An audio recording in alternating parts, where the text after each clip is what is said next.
అందరికీ నమస్కారం. మీ అందరికీ తెలిసిందే 4 రోజుల నుంచి ఫిలిం ఇండస్ట్రీలో అండ్ ఇంకా కొన్ని ప్రైవేట్ సెక్టార్స్ మీద ఇన్కమ్ ట్యాక్స్ సెర్చ్లు జరిగాయి. సో ఈ సెర్చ్ల విచిత్రం ఏంటంటే మీడియా వాళ్ళందరూ ఛానల్స్లో కానీ సోషల్ మీడియాలో కానీ నేను సెలబ్రిటీని కాబట్టి మీ మీడియా ద్వారా సొసైటీకి కానీ సో దానికి మీరు ఎంత ఫోకస్ చేస్తున్నారో 4 రోజుల నుంచి సో అందుకే మీ క్యూరియాసిటీకి దీనికి 4 రోజుల నుంచి ఏమి జరిగింది అనేది చెప్పాల్సిన అవసరం ఉందని మీ అందరినీ పిలవడం జరిగింది. లేకుంటే తెలిసింది తెలియని ఏదేదో న్యూస్లు వేసుకుంటూ 4 రోజుల నుంచి హైలైట్ చేస్తూ ఉన్నారు. ఇన్కమ్ ట్యాక్స్ సెర్చ్ అనేది మాకు 2008లో ఒకసారి జరిగింది.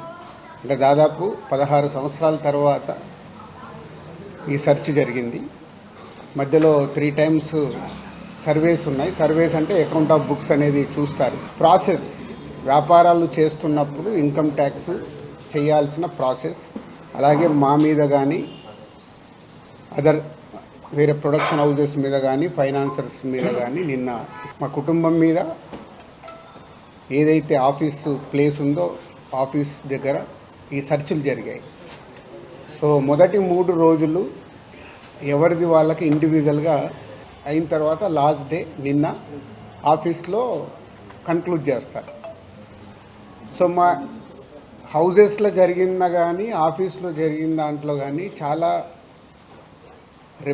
రిపీటెడ్గా వేసిన కొన్ని ఛానల్స్లో కానీ సోషల్ మీడియాలో కానీ ఇంత డబ్బు దొరికింది, ఇంత డాక్యుమెంట్స్ దొరికాయి, అది దొరికింది అనేది కొన్ని హైలైట్ చేశారు. ఎక్కడ కూడా మా దగ్గర డబ్బు కానీ డాక్యుమెంట్స్ కానీ ఐడెంటిఫై కానీ మా దగ్గర నుంచి వాళ్ళు తీసుకున్నది కానీ లేదు. నా దగ్గర ఒక 5 lakhs, మా శిరీష్ గారి దగ్గర ఒక 4.5 lakhs, అలాగే మా డాటర్ ఇంట్లో 6 lakhs, ఆఫీస్లో 2.5 lakhs, మొత్తం బిలో 20 lakhs మా అందరి దగ్గర కలిపి బిలో 20 lakhs ఉంది. అలా ప్రతి ఒక్కటి ఇట్లా వాళ్ళు ఇన్కమ్ ట్యాక్స్ ఏమేమి చూశారనేది ఇలా వాళ్ళది అయిన తర్వాత పంచనామా చేసిస్తారు. సో క్యాష్ రూపంలో అది. అలాగే 5 సంవత్సరాల నుంచి మేము ఎక్కడ ప్రాపర్టీస్ కానీ వేరే దాంట్లో ఇన్వెస్ట్మెంట్ చేయడం కానీ ఎక్కడ ఏమీ జరగలేదు. అది కూడా డిపార్ట్మెంట్కు టోటల్గా అందరి దగ్గరికి వెళ్ళి క్లియరెన్స్ చేసుకున్నారు. ఇది క్లీన్, ఎక్కడ డాక్యుమెంట్స్ కానీ అలాంటివి ఎక్కడేం లేవు. అలాగే బిజినెస్ దాంట్లో ప్రొడక్షను, డిస్ట్రిబ్యూషను, థియేటర్ సైడ్ ఉన్నాం కాబట్టి వాళ్ళకి అన్నీ డీటెయిల్గా కావాలి. డీటెయిల్ అంటే ప్రొడక్షన్ ఎలా జరుగుద్ది, ప్రొడక్షన్లో 24 క్రాఫ్ట్స్ ఉంటాయి. ఆ 24 క్రాఫ్ట్స్లో లావాదేవీలు ఎలా ఉంటాయి ఒక్కొక్క సినిమాకి. సో ఆ డీటెయిల్స్ అన్నీ వాళ్ళు తీసుకోవడం జరిగింది. అలాగే డిస్ట్రిబ్యూషన్ సైడు ఎలా ఉంటుంది, ఎగ్జిబిషన్ సైడు ఎలా ఉంటుంది అనేది వాళ్ళన్ని డీటెయిల్స్ అడుగుతూ అందరి దగ్గర తీసుకొని ఫైనల్గా నా దగ్గర నిన్న ఇవన్నిటిని ఎవరెవరు ఏమేమి స్టేట్మెంట్లు ఇచ్చారు, ఏముంది అనేది ఫైనల్ నాతో నిన్న కన్క్లూడ్ చేశారు. డిపార్ట్మెంటే ఆశ్చర్యపోయింది. అంటే ఇంత దిల్రాజు గారిని మేము ఏదో ఎక్స్పెక్ట్ చేసాం, అలా ఉంటుంది ఇలా ఉంటుందని సెర్చ్ జరిగేటప్పుడు దే ఆర్ వెరీ హ్యాపీ. వాళ్ళకు మాకు జరిగిన కోఆపరేషన్లో కానీ దాంట్లో కానీ they are very happy department. ఫర్దర్గా ఆడిటర్స్ డిపార్ట్మెంట్ ఉన్నదాని మీద వాళ్ళు క్లారిటీ చేసుకుంటారు. అన్ని బుక్స్ ఆఫ్ అకౌంట్స్ కరెక్ట్గా ఉన్నాయా, ఇవేమున్నాయి లాస్ట్ 5 years అని అవన్నీ వాళ్ళు చేసుకొని కన్క్లూడ్ చేస్తారు.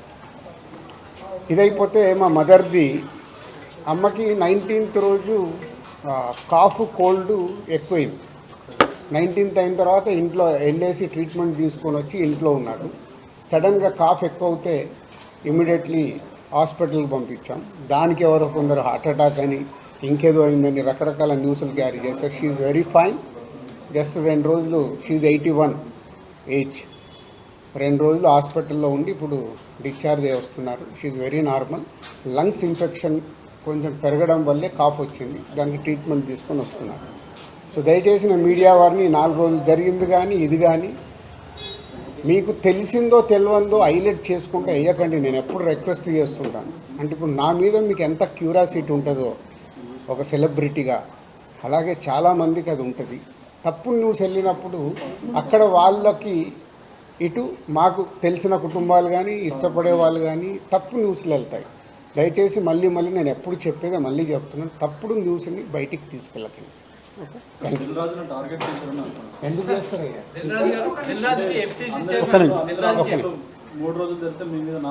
నాలుగో రోజు నాది కాదు కదా, మైత్రిలో జరిగింది, అభిషేక్ మీద జరిగింది, ఇలా అందరి మీద. ఇది ఇండస్ట్రీకి సంబంధించి ఎందుకు టార్గెట్ చేస్తారు? ఇన్కమ్ ట్యాక్స్ అనేది ప్రాసెస్, ఇదేమో ఇల్లీగల్ కాదు.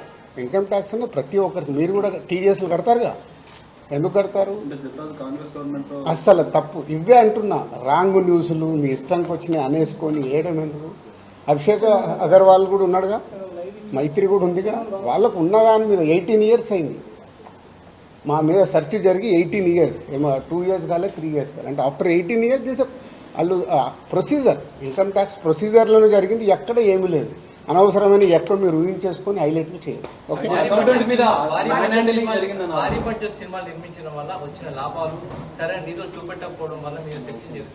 నా దగ్గర కాదండి, మొత్తం జరిగితే మళ్ళీ మీ దగ్గర అంటారండి.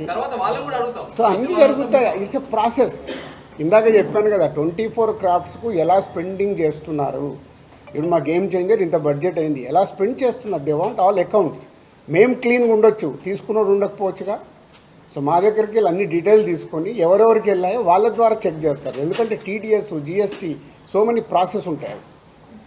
అంతేగాని ఎక్కువ ఊహించేసుకుంటున్నారు, ఏం లేదని. హైలైట్స్ దాంట్లో ఉండకుండా కొంచెం బయటికి రండి అని నా రిక్వెస్ట్.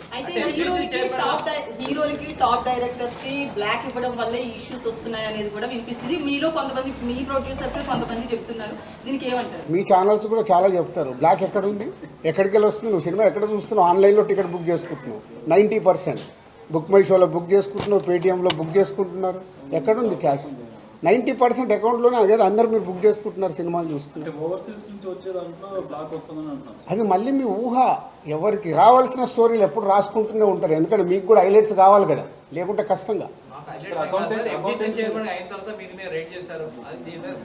నేను మీకు అదేనండి చెప్తున్నా, 2008లో అయింది సెర్చ్ నా మీద. ఎన్ని సంవత్సరాల తర్వాత వచ్చారు? 1, 2 ఓన్లీ నా మీదే అవుతే మీరు మాట్లాడేది రైట్. ఇండస్ట్రీలో చాలామంది మీద అయింది కదా. సో దానికి లింక్ లేదు కదా. అదే అనవసరమైనది ఊహించుకొని లింకులు చేయకండి అని నా రిక్వెస్ట్. అసలు నేను ఆఫీస్కి వెళ్ళాను, మరి నాకు ఎవరైనా చెప్పాలి.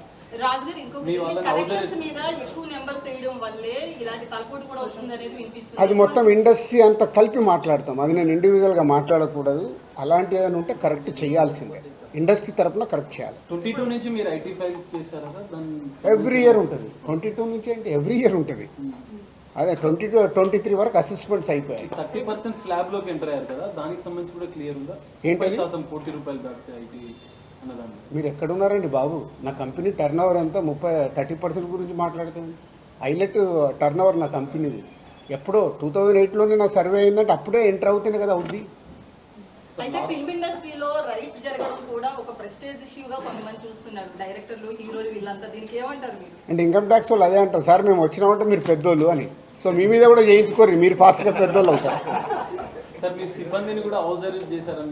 అది న్యాచురల్. అంటే హౌస్ అరెస్ట్ అంటే ఇప్పుడు నేనున్నాను 3 రోజులు, మీ మీడియాలు తీస్తున్నాను, నేను ఎక్కడికైనా వాకింగ్ చేస్తాను, బయటికి వెళ్ళనివ్వరు. కమ్యూనికేషన్ కాకుండా వాళ్ళకి కావాల్సిన ఇన్ఫర్మేషన్ తీసుకోవడానికి అందరినీ డిఫరెంట్లో ప్లేస్లో పెట్టి ఫైనల్గా కన్క్లూడ్ చేస్తారు. ప్రొడక్షన్ టైంలో జరిగిన లావాదేవీలు, తర్వాత మీ సినిమా రిలీజ్ అయినాక వచ్చిన లావాదేవీలు, వీటన్నిటిని అడగడం జరిగింది. అది ఆటోమేటిక్ అండి, అది ప్రాసెస్. వాళ్ళకి అదే అవగాహన చేసుకోవటానికి. సినిమా క్యాష్ ఉన్న బ్యాంక్కి వెళ్ళి డ్రా చేసే పెడతారు. సో వాళ్ళకి డౌట్స్ ఉంటాయి. డౌట్స్ ఉన్నప్పుడు క్లారిఫై చేయాల్సిన రెస్పాన్సిబిలిటీ మాదే కదా. సో అలా ఒక్కొక్కటి ప్రొడక్షన్ ఏంటి, డిస్ట్రిబ్యూషన్ ఏంటి, ఎగ్జిబిషన్ ఏంటి, ఎలా ప్రాసెస్లో ఉంటాయి అన్నీ ఎక్స్ప్లెయిన్ చేస్తూ వచ్చాను. మీ దగ్గర 5 lakhs rupees అని అన్నారు, శిరీష్ గారి దగ్గర 4.5, at the same time Hanshitha గారి ఇంట్లో ఎంత స్వాధీనం చేశారు? 6.5 lakhs. టోటల్ కలిసి 20 లక్షలండి. క్యాష్ రూపంలో మా ఫ్యామిలీలో కానీ ఆఫీస్లో కానీ 20 lakhs. అది దానికి కూడా ఇది అనఫీషియల్ కాదు, ప్రతి ఒక్కదానికి ఇట్లా డాక్యుమెంట్ ఇస్తారు. ఇగో ఇది 5,50,000 మరి ఏం గోల్డ్ దొరకలేదు, గోల్డ్ ఉంటుంది. ఏ లిమిట్లో ఉండాలో ఆ గోల్డ్ కూడా ఉంది అందరిది. అంటే యాజ్ పర్ రూల్ ప్రకారం యాజ్ పర్ రూల్ ప్రకారం ఎవరి దగ్గర ఎంత ఉండాలో అంతే ఉంది. అంత మెయింటైన్ చేశారు సార్. మెయింటైన్ అంటే మేము రెస్పాన్సిబుల్ పర్సన్ కదా, ఏది మేము తప్పులో ఉండకూడదుగా. అంటే రైట్స్ జరగడం కూడా మీరు ఎంత క్లీన్గా ఉన్నారనేది తెలుస్తుంది కదా. ఇగో నా వైఫ్ 77 లక్షలు. సో ప్రతి ఒక్కటి ఇట్లా ఇస్తారు వాళ్ళు డాక్యుమెంట్, పంచనామా చేసి ఇచ్చేసి వెళ్తారు. అందరికి క్లీన్గా ఉన్నాం. అయితే ఎన్ఆర్ఐ నుంచి పొలిటీషియన్స్ నుంచి కొంత బ్లాక్ మనీ రావడం, దాన్ని ఎక్కువగా ఫిల్మ్ ఇండస్ట్రీలో పెట్టడం ఇలాంటివి జరుగుతాయి అంటారు కదా, దీని గురించి ఏమంటారు? నాకు ఇప్పియరాదు, నేను తీసుకుంటా. మరి తక్కువ ఇంట్రెస్ట్లో ఎక్కువ ఇంట్రెస్ట్లు కడుతున్నాను. సంక్రాంతి వస్తున్న సినిమా మీద ఏపీ హైకోర్టులో ఒక పిటిషన్ ఉంది. అవన్నీ జరుగుతూనే ఉంటాయి. ఎంతసేపు నెగిటివ్ పాజిటివ్ మాట్లాడి అవన్నీ ప్రాసెస్లో జరుగుతుంటాయి. ఎందుకు వేసారు? ఏది ఆగదుగా, ప్రాసెస్ అది జరుగుతుంది. ఫైనల్ ఐటీ వాళ్ళు ఏం చెప్పారు సార్? ఏం చెప్పాలి, అయిపోయింది, మొత్తం తీసుకున్నారు.